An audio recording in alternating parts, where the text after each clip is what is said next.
పోటీ పడేలా మహిళా స్వయం సహాయక సంఘాలతో సోలార్ విద్యుత్ ఉత్పత్తి ప్లాంట్లను ఏర్పాటు చేయించాం. పెట్రోల్ బంకులు, పాఠశాల నిర్వహణ, యూనిఫామ్ల కుట్టు పనితో పాటు మహిళా శక్తి క్యాంటీన్లను నిర్వహించేలా మహిళలను ప్రోత్సహిస్తున్నాం. తాము తయారు చేసిన ఉత్పత్తులను విక్రయించేందుకు అంతర్జాతీయ మార్కెట్లో మహిళా సంఘాలు పోటీ పడేలా హైటెక్ సిటీ పక్కన శిల్పారామంలో 100 ఇందిరా మహిళా శక్తి స్టాళ్లను ఏర్పాటు చేసి వాళ్ళు ఉత్పత్తి చేసిన వస్తువులను ప్రపంచ దేశాలకు పరిచయం చేసే విధంగా ఈనాడు వేదికను పరిచయం చేశాం. ఇందిరా మహిళా శక్తి సంఘాలకు ఆర్టీసీ బస్సుల్లో మహిళలకు ఉచిత బస్సు ప్రయాణం సౌకర్యం కల్పించడమే కాదు, ఆ బస్సులకు వారిని యజమానులను చేశాం. ఈనాడు ఆర్టీసీ ప్రైవేటులో ఏదైతే వ్యాపార సంస్థల నుంచి ఒప్పందాలు చేసుకొని బస్సుల నిర్వహణను ఏర్పాటు చేస్తున్నారో ఆ బస్సులను మహిళా సంఘాలతో కొనుగోలు చేయించి ఇప్పటికే 150 బస్సులను ఇవ్వడం జరిగింది.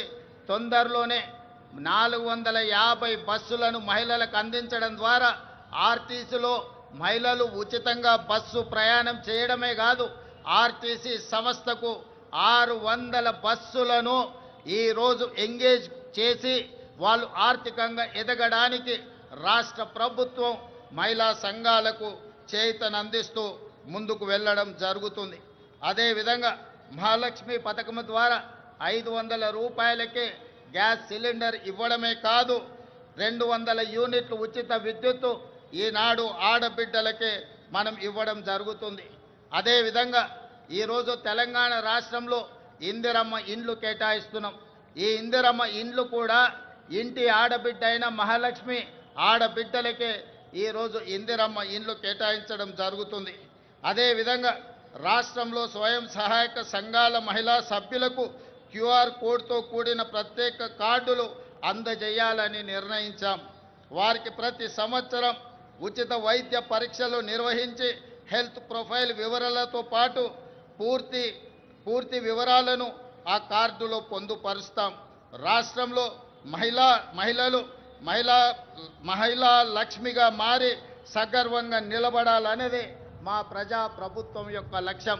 ఇదే కాదు, ఈనాడు మహిళా సంఘాల సభ్యులు 67 లక్షల మంది మన రాష్ట్రంలో ఉన్నారు.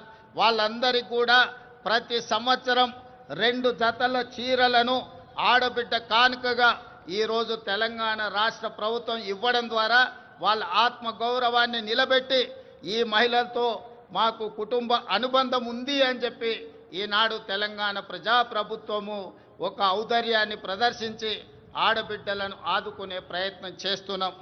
అదేవిధంగా మిత్రులారా, రాష్ట్రానికి రైతే వెన్నెముక. అందుకే రైతు సంక్షేమమే ధ్యేయంగా ప్రజాప్రభుత్వం పనిచేస్తుంది. ఇచ్చిన మాట ప్రకారం ఏకకాలంలో 2 లక్షల రైతు రుణమాఫీ చేసి రైతులను రుణ విముక్తులను చేశాం. కేవలం మొదటి సంవత్సరం లోపలనే 25,35,964 మంది రైతు కుటుంబాలకు 20,000